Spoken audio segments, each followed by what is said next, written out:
दौलत की file number 1। अमीर लोग मानते हैं मैं अपनी जिंदगी खुद बनाता हूँ। गरीब लोग मानते हैं जिंदगी में मेरे साथ घटनाएं होती है। अगर आप दौलत उत्पन्न करना चाहते हैं तो यह मानना अनिवार्य है कि आप अपने जीवन, खासतौर पर अपने वित्तीय जीवन के स्टीयरिंग व्हील पर बैठे हैं। अगर आप ऐसा नहीं मानते हैं तो इसका मतलब यह है कि अपने जीवन पर आपका बहुत कम नियंत्रण है या नियंत्रण है ही नहीं, और इसलिए अपनी वित्तीय सफलता पर भी आपका बहुत कम नियंत्रण है या नियंत्रण है ही नहीं। यह अमीरों का नजरिया नहीं है। क्या आपने कभी गौर किया है कि आमतौर पर गरीब लोग ही लॉटरी खेलने के लिए बहुत सा पैसा लगाते हैं? वे सचमुच मानते हैं कि उनके पास दौलत आने का तरीका यही है कि कोई बक्से में से उनके नाम की पर्ची उठा ले। वे शनिवार की रात को टीवी से चिपके रहते हैं और लॉटरी का ड्रा देखते रहते हैं ताकि अगर उस सप्ताह दौलत उन पर मेहरबान हो तो उन्हें दिख जाए। निश्चित रूप से हर व्यक्ति लॉटरी जीतना चाहता है और अमीर लोग भी कभी कभार मजे के लिए लॉटरी खेल लेते हैं। लेकिन पहली बात, वे लॉटरी टिकटों पर अपनी आधी तनख्वाह खर्च नहीं करते हैं, और दूसरी बात, लॉटरी जीतना दौलत बनाने की उनकी मूल रणनीति नहीं होती है। आपको यह यकीनन मानना होगा कि धन और सफलता के मामले में आप ही अपनी सफलता का निर्माण करते हैं, आप ही अपनी दोयमता का निर्माण करते हैं और आप ही अपने संघर्ष का निर्माण करते हैं। चेतन या अवचेतन रूप से जिम्मेदार आप ही हैं। जीवन में होने वाली घटनाओं की जिम्मेदारी लेने के बजाय गरीब लोग पीड़ित की भूमिका निभाने का चुनाव करते हैं। पीड़ित लोगों का प्रमुख विचार अक्सर बेचारा मैं होता है। इसलिए इरादे के नियम के कारण पीड़ित लोगों को यही मिलता है, वे बेचारे ही बने रहते हैं। ध्यान दें, मैंने कहा था पीड़ित की भूमिका निभाना। मैंने यह नहीं कहा था कि वे पीड़ित हैं। मैं नहीं मानता हूँ कि कोई भी व्यक्ति पीड़ित है। मैं मानता हूँ कि लोग पीड़ित की भूमिका निभाते हैं क्योंकि वे सोचते हैं कि इससे उन्हें कुछ मिलता है। इस बारे में हम कुछ समय बाद ज्यादा विस्तार से बात करेंगे। आपको कैसे पता चल सकता है कि लोग पीड़ित की भूमिका अदा कर रहे हैं? इसके 3 स्पष्ट संकेत होते हैं। इन संकेतों के बारे में बात करने से पहले मैं आपको यह एहसास दिलाना चाहता हूँ कि मैं पूरी तरह समझता हूँ कि इस पुस्तक के किसी भी पाठक का इन संकेतों से कोई लेना देना नहीं होगा। लेकिन शायद, सिर्फ शायद, आप ऐसे किसी व्यक्ति को करीब से जानते हो, चाहे जो हो। मेरी सलाह है कि आप इस खंड को बहुत ध्यान से पढ़ें। पीड़ित का संकेत नंबर 1, दोष मढ़ना। वे अमीर क्यों नहीं है? इस बात पर ज्यादातर पीड़ित दोष मढ़ने के खेल में बहुत माहिर होते हैं। इस खेल का उद्देश्य यह है कि आप कितने सारे लोगों और परिस्थितियों को दोषी ठहरा सकते हैं। दिलचस्प बात यह है कि पीड़ित खुद की तरफ देखते तक नहीं है। कम से कम इसमें पीड़ितों को मजा आता है। बहरहाल, यह दोषारोपण उन लोगों के लिए बहुत मजेदार नहीं होता है जो दुर्भाग्य से उनके आसपास रहते हैं। ऐसा इसलिए है क्योंकि पीड़ितों के लिए करीब रहने वाले लोग आसान निशाने बन जाते हैं।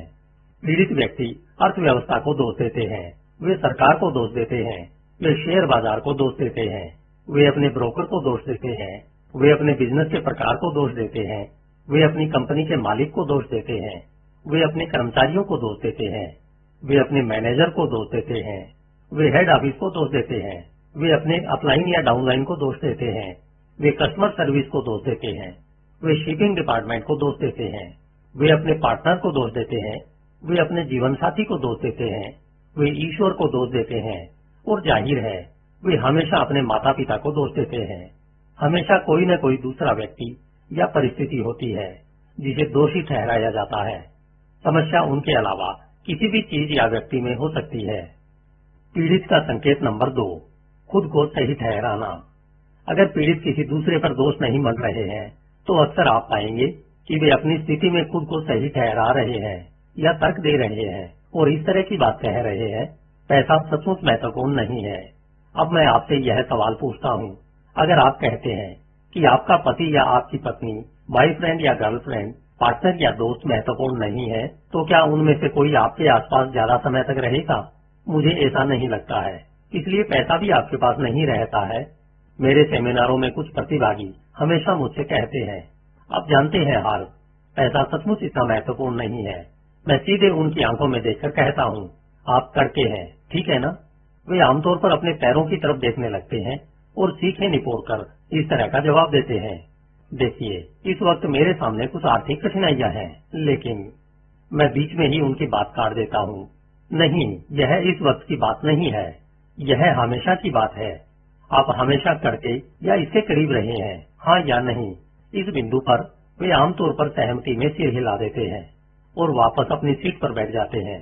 अब वे सुनने और सीखने के लिए तैयार हैं, क्योंकि उन्हें आखिरकार यह एहसास हो गया है कि इस एक धारणा या विश्वास का उनके जीवन पर कितना विनाशक प्रभाव पड़ा है।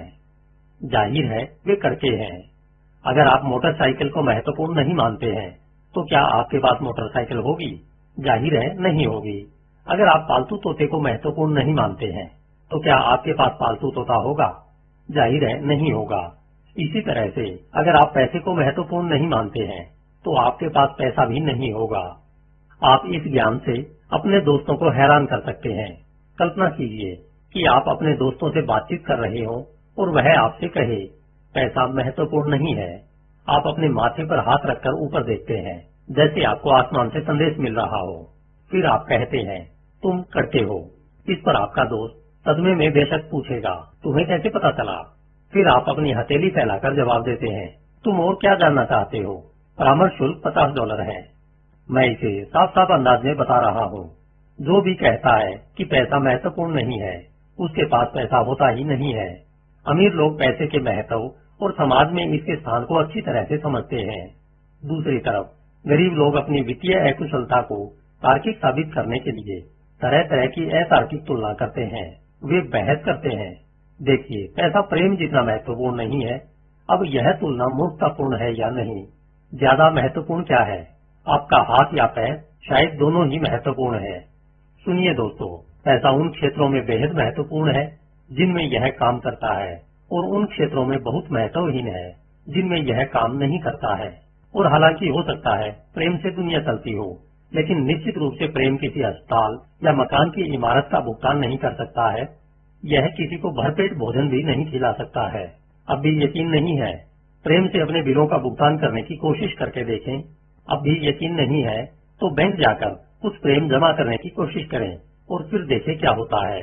मैं आपको इस मुसीबत से बचा लेता हूँ। टेलर आपकी ओर ऐसे देखेगी जैसे आप पागल खाने से भाग कर आए हो और सिर्फ एक शब्द चिल्लाएंगी, सिक्योरिटी। कोई भी अमीर व्यक्ति यह नहीं मानता कि पैसा महत्वपूर्ण नहीं है, और अगर मैं आपको यकीन दिलाने में असफल रहा हूँ और आप अब भी यही मानते हैं कि पैसा महत्वपूर्ण नहीं है, तो मेरे पास आपके लिए 3 शब्द है, आप करके हैं। और तब तक रहेंगे जब तक कि आप अपने वित्तीय ब्लूप्रिंट से इस नकारात्मक फाइल को मिटा नहीं देंगे। पीड़ित का संकेत नंबर 3, शिकायत करना। शिकायत करना वह सबसे बुरी चीज है जो आप अपनी सेहत या दौलत के लिए कर सकते हैं। सबसे बुरी। मैं ब्रह्मांड की हर चीज पर लागू होने वाले उस नियम में बहुत विश्वास करता हूँ जो कहता है, आप जिस पर ध्यान केंद्रित करते हैं वह बढ़ता है। शिकायत करते समय आप जिस चीज पर ध्यान केंद्रित कर रहे हैं, अपने जीवन की सही चीजों पर या अपने जीवन की गलत चीजों पर? जाहिर है आप अपने जीवन की गलत चीजों पर ध्यान केंद्रित कर रहे हैं, और चूंकि आप जिस पर ध्यान केंद्रित करते हैं वह बढ़ता है, इसलिए आपको जीवन में गलत चीजें और ज्यादा मिलती रहेंगी। व्यक्तिगत विकास के क्षेत्र के कई शिक्षक आकर्षण के नियम की बात करते हैं। इसके अनुसार चीजें अपने समान चीजों को आकर्षित करती है। इसका मतलब यह है कि शिकायत करके आप दरअसल अपने जीवन में गलत चीजों को आकर्षित कर रहे हैं। क्या आपने कभी इस बात पर गौर किया है कि शिकायत करने वालों की जिंदगी आमतौर पर बहुत मुश्किल होती है? ऐसा लगता है जो भी चीज गलत हो सकती है वह उन्हीं के साथ होती है। वे कहते हैं, जाहिर है मैं शिकायत करता हूँ, देखिए तो सही मेरी जिंदगी कितनी गड़बड़ है। अब जब आप बेहतर जान गए हैं तो उनसे कह सकते हैं, नहीं तुम शिकायत करते हो इसलिए तुम्हारी जिंदगी इतनी गड़बड़ है, अपना मुंह बंद रखो और यहाँ से दफा हो जाओ। यहाँ हम एक और काम की बात बता दें। आपको यह सुनिश्चित कर लेना चाहिए कि आप शिकायत करने वालों के आसपास न रहें। अगर आपको उनके आसपास रहना ही पड़े तो यह सुनिश्चित करें कि आपके पास फौलाद का छाता हो, वरना गड़बड़ चीजें उनके बजाय आपके पास आ जाएंगी। जहाँ तक संभव हो मैं शिकायत करने वालों से बहुत दूर रहता हूँ, क्योंकि नकारात्मक ऊर्जा संक्रामक होती है। बहरहाल बहुत से लोग शिकायत करने वालों के पास खड़े होकर चाव से उनकी बात सुनते हैं। क्यों? कारण साफ है, वे किस्सा सुनाने की अपनी बारी का इंतजार कर रहे हैं। आपको लगता है कि यह बुरा है? ठहरिए तो सही, जरा सुनिए तो सही, मेरे साथ क्या हुआ। यहाँ मैं आपको थोड़ा होमवर्क दे रहा हूँ और मेरा वादा है कि यह आपकी जिंदगी बदल देगा। मैं आपको चुनौती देता हूँ कि अगले 7 दिनों तक आप किसी बारे में शिकायत न करें, मुंह के शब्दों से ही नहीं, अपने दिमाग के विचारों में भी। लेकिन आपको यह काम पूरे 7 दिन तक करना होगा। क्यों? क्योंकि हो सकता है शुरुआत में पहले की कुछ शिकायतें आपके दिमाग में आने लगे। दुर्भाग्य से शिकायतें आमतौर पर प्रकाश की गति से नहीं चलती है, वे शिकायतों की गति से चलती है, इसलिए उन्हें साफ करने में थोड़ा वक्त लग सकता है। मैंने हजारों लोगों को यह चुनौती दी है और इसके परिणामों से मैं स्वयं हैरान हूँ। उनमें से बहुत सारे लोगों ने मुझे बताया कि इस छोटे से अभ्यास ने उनकी जिंदगी पूरी तरह बदल दी है। जब आप अपने जीवन में गड़बड़ चीजों की शिकायत करना छोड़ देंगे और इस तरह उन्हें अपनी ओर आकर्षित करना छोड़ देंगे, तो मैं गारंटी देता हूँ कि आप खुद यह देखकर हैरान रह जाएंगे कि आपका जीवन कितना अद्भुत बन गया है। अगर आप शिकायत करने के आदी हैं, तो इस वक्त सफलता को आकर्षित करने के बारे में भूल जाएं। ज्यादातर लोगों के मामले में तो सिर्फ न्यूट्रल तक पहुंचना ही अच्छी शुरुआत होगी। दोष देना, खुद को सही ठहराना और शिकायत करना दवा की गोलियों की तरह है। ये तनाव कम करने वाली गोलियों से ज्यादा कुछ नहीं है। ये असफलता के तनाव को कम करती है। जरा इस बारे में सोचें, अगर कोई व्यक्ति किसी तरह से असफल नहीं हो रहा है, तो क्या उसे दूसरों पर दोष मढ़ने, खुद को सही ठहराने या शिकायत करने की जरूरत है? जवाब स्पष्ट है, जरूरत ही नहीं है। आगे से जब आप खुद को दोष मढ़ते, सही ठहराते और शिकायत करते सुने, तो तत्काल रुक जाएं, खुद को याद दिलाएं कि आप अपने जीवन का निर्माण कर रहे हैं और हर पल सफलता या असफलता को आकर्षित कर रहे हैं। यह बेहद जरूरी है कि आप अपने विचारों और शब्दों का चयन सावधानी से करें। अब आप दुनिया के महानतम रहस्यों में से एक को जानने जा रहे हैं। क्या आप तैयार हैं? इसे सावधानी से पढ़ें कि अमीर पीड़ित जैसी कोई चीज नहीं होती है। क्या आप इसका मतलब समझ गए? मैं इसे दोबारा कहता हूँ। सच तो यह है कि अमीर पीड़ित जैसी कोई चीज नहीं होती है। इसके अलावा सुनेगा कौन? अरे, मेरी याद में एक खरोंच आ गई। इस पर लगभग हर व्यक्ति कहता है, किसे परवाह है। बहरहाल, पीड़ित होने के निश्चित रूप से अपने लाभ होते हैं। बेचारा बनने से लोगों को क्या मिलता है? जवाब है दूसरों का ध्यान। क्या ध्यान इतना महत्वपूर्ण है? शर्त लगा ले, है।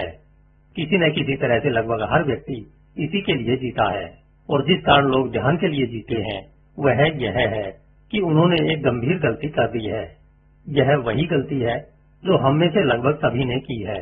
हमने ध्यान और प्रेम को गलती से एक समझ लिया है।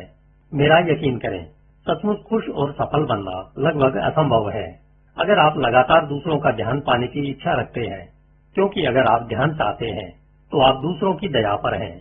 आमतौर पर अंत में आप लोगों को खुश करने वाले बन जाते हैं और उनसे प्रशंसा की भीख मांगते हैं। ध्यान चाहना एक समस्या भी है, क्योंकि इसे पाने के लिए लोगों में मूर्खतापूर्ण हरकतें करने की प्रवृत्ति होती है। कई कारणों से ध्यान और प्रेम को अलग अलग करना बहुत जरूरी है। पहली बात, आप ज्यादा सफल बन जाएंगे। दूसरी बात, आप ज्यादा सुखी हो जाएंगे। और तीसरी बात, आप अपने जीवन में सच्चा प्रेम पा सकते हैं। अधिकांश मामलों में जब लोग प्रेम और ध्यान को एक मान लेते हैं, तो वे सच्चे आध्यात्मिक अर्थ में एक दूसरे से प्रेम नहीं करते हैं। वे अपने अहम की रोशनी में एक दूसरे से प्रेम करते हैं। जैसे तुम मेरे लिए जो करती हो, उसके लिए मैं तुमसे प्रेम करता हूँ। इसलिए संबंध दरअसल सामने वाले या दोनों के बारे में नहीं, बल्कि व्यक्ति के बारे में होता है। प्रेम और ध्यान को अलग अलग करने पर आप सामने वाले व्यक्ति से बिना शर्त का प्रेम कर सकते हैं। तब आपका पैमाना यह नहीं होगा कि वह आपके लिए क्या करता है। जैसा मैंने कहा है, अमीर पीड़ित जैसी कोई चीज नहीं होती है। इसलिए पीड़ित बने रहने के लिए ध्यान चाहने वालों को यह सुनिश्चित करना होगा कि वे कभी अमीर न बन जाएं। यह फैसला करने का समय है। आप पीड़ित बन सकते हैं या आप अमीर बन सकते हैं, लेकिन आप एक साथ दोनों नहीं बन सकते। कान खोलकर सुन लीजिए। हर बार, और मेरा मतलब है हर बार, जब आप दोष देते हैं, खुद को सही ठहराते हैं, शिकायत करते हैं, तो आप अपना वित्तीय गला काट रहे होते हैं।